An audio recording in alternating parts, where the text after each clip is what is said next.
రాష్ట్ర ప్రభుత్వం mega DSC విడుదల చేయాలని కోరుతూ జనవరి 10వ తేదీ చలో సీఎం కార్యాలయం ముట్టడి కార్యక్రమం చేపడుతున్నట్లు భారత ప్రజాతంత్ర యోజన సమాఖ్య జిల్లా అధ్యక్ష కార్యదర్శులు ముడియం చిన్ని, వీరనాల శివకుమార్ తెలిపారు. ఈ సందర్భంగా వారు మాట్లాడుతూ జగన్మోహన్ రెడ్డి నిరుద్యోగులకు ఇచ్చిన మాట తప్పారు, మడమ తిప్పారు. రాష్ట్ర వ్యాప్తంగా డిఎస్సి అభ్యర్థులు అనేక సార్లు నిరసనలు, ప్రదర్శనలు, ధర్నాలు చేసినప్పటికీ స్పందించకపోవడంతో 3వ తేదీ విద్యాశాఖ మంత్రి బొత్స సత్యనారాయణ క్యాంపు కార్యాలయం ముట్టడించారు. అయినా సరే ప్రభుత్వం స్పందించకపోవడంతో ఈ నెల 10వ తేదీ ఈ ప్రభుత్వంతో తాడోపేడో తేల్చుకోవడానికి చలో సీఎం కార్యాలయం ముట్టడిని తప్పనిసరి పరిస్థితుల్లో చేపడుతున్నట్లు తెలిపారు. ఏ ముట్టడితో అయినా ప్రభుత్వంలో చలనం వస్తుందేమో అని తెలిపారు. ఇప్పటికైనా సరే 9వ తేదీలోపు మెగా డిఎస్సి విడుదల చేయకపోతే 10వ తేదీ రాష్ట్రంలోని 10 లక్షల మంది డిఎస్సి అభ్యర్థుల యొక్క సత్తా ఏంటో జగన్మోహన్ రెడ్డికి రుచి చూపిస్తామని హెచ్చరించారు. నిరుద్యోగులంతా సీఎం కార్యాలయం ముట్టడిలో పెద్ద ఎత్తున పాల్గొని ప్రభుత్వం మెడను వంచి మెగా డిఎస్సి సాధించుకోవడానికి ముందుకు రావాలని పిలుపునిచ్చారు. ఈ సమావేశంలో డివైఎఫ్ఐ జిల్లా ఉపాధ్యక్షులు రెబ్బా నరసింహులు తదితరులు పాల్గొన్నారు.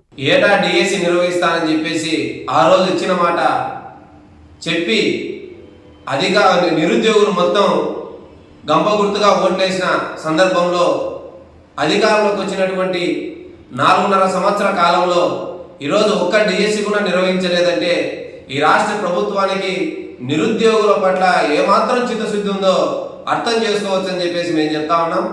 ఎందుకంటే ఇప్పటికే నిరుద్యోగ అభ్యర్థులు డిఎస్సి కోసం ఎదురు చూస్తూ బీఈడి, టీటీసీ అయిపోయి చేసుకొని ఈరోజు వేల రూపాయలు ఖర్చు చేసుకుంటూ ఇతర రాష్ట్రాలలో, ఇతర ప్రాంతాలలో ఈరోజు వేల రూపాయలు ఖర్చు చేసుకుంటూ కోచింగ్లు తీసుకున్నటువంటి పరిస్థితి ఏర్పడతా ఉంది.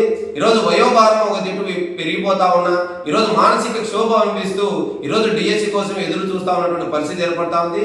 కానీ రాష్ట్ర ప్రభుత్వం ఈరోజు ఒక్క డిఎస్సి కూడా నిర్వహించుకోకుండా, నిరుద్యోగులకు ఉపాధి అవకాశాలు కల్పించుకోకుండా, ఇచ్చిన మాట నిలబెట్టుకోకుండా ఈరోజు మోసం చేసే ప్రయత్నం జరుగుతూ ఉంది. అందులో భాగంగానే మన నిరుద్యోగులు డివైఎఫ్ఐగా బొత్స సత్యనారాయణ గారి కార్యాలయాన్ని కూడా ముట్టడించడం జరిగింది. కనీసం ఒక 100,000 మంది నిరుద్యోగులు కలిసి రావడం జరిగింది. కానీ జరిగినటువంటి సందర్భంలో ఇన్ని రోజులలో కనీసం రాష్ట్ర ప్రభుత్వం ఈరోజు నిరుద్యోగుల స్పందనను గుర్తించి డిఎస్సి నిర్వహిస్తారని చెప్పేసి ఎదురు చూసాం. కానీ డిఎస్సి నిర్వహిస్తారని చెప్పేసి ఆలోచన ప్రభుత్వానికి ఉన్నటువంటి పరిస్థితి లేదు. కాబట్టి దీనికి నిరసిస్తూ రేపు 10వ తేదీన జనవరి 10వ తేదీన రాష్ట్ర వ్యాప్తంగా నిరుద్యోగులు కలిసి డివైఎఫ్ఐ కలిసి ఓ పెద్ద ఎత్తున చలో సీఎం క్యాంప్ కార్యాలయాన్ని పిలుపునివ్వడం జరిగింది రాష్ట్ర కమిటీ ఇప్పటికే. కాబట్టి ఆ సీఎం క్యాంప్ కార్యాలయాన్ని ముట్టడితో కానీ ఈ రాష్ట్ర ప్రభుత్వం నిరుద్యోగులకు డిఎస్సి విడుదల చేస్తారని చెప్పేసి ఆశగా ఎదురు చూసిన పరిస్థితి. ఇప్పటికే పోలీసుల చేతి ఈరోజు నిర్బంధాలు, ఈరోజు నోటీసులు, అక్రమ అరెస్టులు చేయించే ప్రయత్నం జరుగుతుంది.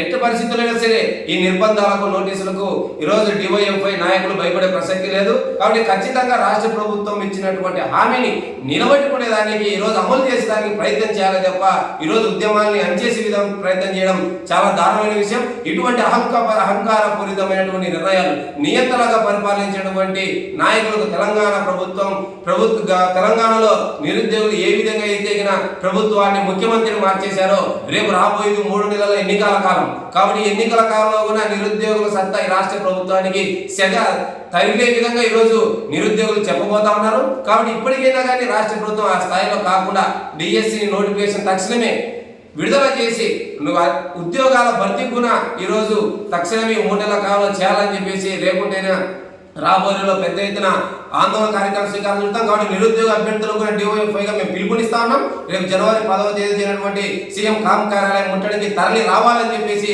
మేము పిలుపునిస్తా ఉన్నాం. ముడియం చిన్ని, డివైఎఫ్ఐ కడప జిల్లా అధ్యక్షుడు. ఈరోజు రాష్ట్ర ప్రభుత్వం తక్షణమే డిఎస్సి నోటిఫికేషన్ విడుదల చేయాలి. రాష్ట్రంలో దాదాపు 6 లక్షల మంది నిరుద్యోగులు ఈరోజు టీటీసీ, బీఈడి చేసేటువంటి అభ్యర్థులు ఉన్నారు. ఈ రాష్ట్రం సంబంధించి ఇప్పటికే 25,000 టీచర్ పోస్టులు ఖాళీగా ఉన్నాయి. వాటిని తక్షణమే భర్తీ చేయాలని చెప్పేసి ఈ నెల 3వ తేదీన బొత్స సత్యనారాయణ క్యాంపు కార్యాలయాన్ని ముట్టడించడం, వేలాది మంది నిరుద్యోగులతో ముట్టడించడం జరిగింది. దానికి ఎటువంటి రాష్ట్ర ప్రభుత్వం చలనం కూడా లేకపోవడంతో రేపు చలో సీఎం క్యాంప్ కార్యాలయాన్ని డిఓఎఫ్ఐ అదేవిధంగా డిఎస్సి అభ్యర్థులతో క్యాంపు కార్యాలయాన్ని ముట్టడి చేయడం అనేది జరుగుతుంది. రాష్ట్రంలో ఉన్నటువంటి నిరుద్యోగ యువకులు పెద్ద ఎత్తున విజయవాడకు తరలి రావాలా. ఈ ఎన్నికల ముందు ఇచ్చినటువంటి ఏదైతే జగన్మోహన్ రెడ్డి పాదయాత్ర సందర్భంగా మెగా డిఎస్సి నోటిఫికేషన్ ఇస్తానని చెప్పేసి నిరుద్యోగ యువకులకు అనేక వాగ్దానాలు ఇవ్వడం జరిగింది. ఇప్పటికే దాదాపు 5 సంవత్సరాలు పూర్తవుతుంది. ఇంతవరకు ఒక డిఎస్సి ఇచ్చినటువంటి పాపాన్ని రాష్ట్ర ప్రభుత్వం పోలేదు. ఇప్పటికే చదువుకున్నటువంటి నిరుద్యోగ యువకులు ఉద్యోగ అవకాశాలు లేక ఇతర దేశాలకు ఇతర రాష్ట్రాలకు వలసలు వెళ్ళి బతుకుతున్నటువంటి పరిస్థితి ఏర్పడుతుంది.